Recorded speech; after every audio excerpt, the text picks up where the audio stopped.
সকালবেলা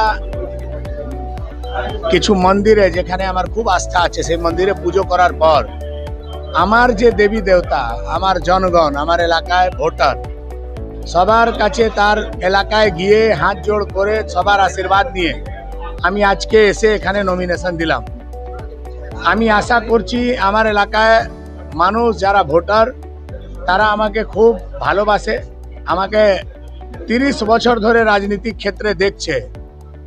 বিগত নির্বাচনেও আমার উপরে খুব আস্থা রেখেছিল, কিন্তু আমি সন্ত্রাসের সামনে হেরে গেছিলাম। এবার নির্বাচনে সন্ত্রাস হবে না।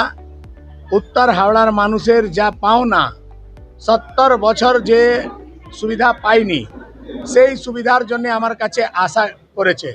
আর আমি, আমার পূর্ণ বিশ্বাস আছে যে আমার পার্টি পশ্চিমবাংলায় সরকার গড়লেই আমরা সবার আশা পূরণ করব।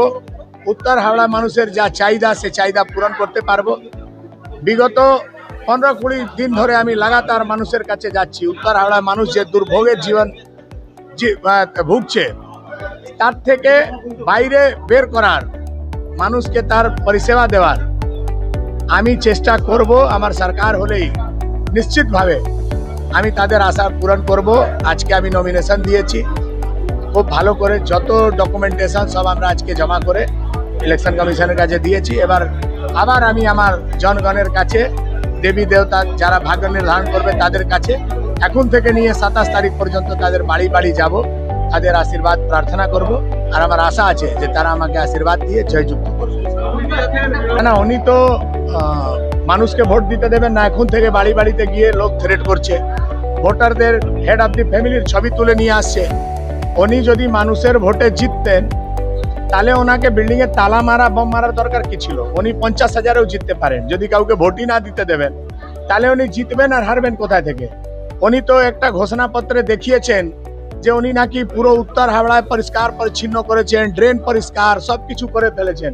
আর কালকে আধ ঘন্টা বৃষ্টি হয়েছে, উত্তর হাওড়ার 90% এরিয়া জলের মধ্যে ভেসে গেল। সেটাই ওনার রিপোর্ট কার্ড। ওনার কার্যকালে রাস্তায় ভোরবেলা মার্ডার হয়, আর যারা মার্ডার করে তারা ওনার চেলা, যার মার্ডার হয় সে ওনার চেলা। পুরো উত্তর হাওড়াকে জঙ্গল রাজে পরিণত করেছে। অবৈধ নির্মাণ থেকে শুরু করে নেশার আড্ডা। সে মানুষ খুব ভালো করে জানে যে উনি কত ভোটে জিতবেন হারবেন। সেটা আমি তো বলতে পারবো না, মানুষ ভোট দিলে জিততে পারবে। লাস্ট ইলেকশনে ছাপ্পা ভোট মেরে, বম মেরে, লোকের বাড়িতে তালা বন্ধ করে 5,000 ভোটে জিতেছে। এবার 60,000 লোকের নাম বাদ গেছে। কার নামে ছাপ্পা মারবে? যাদের নামে ছাপ্পা মারবে তাদের নাম চলে গেছে যেখানে ওরা গেছে। এবার তৃণমূলের কাছে কোনো স্কোপ নেই। দূর দূর পর্যন্ত ভারতীয় জনতা পার্টির সঙ্গে ইলেকশনে কোনো লড়াইতে উত্তর হাওড়ায় তৃণমূল কংগ্রেস নেই।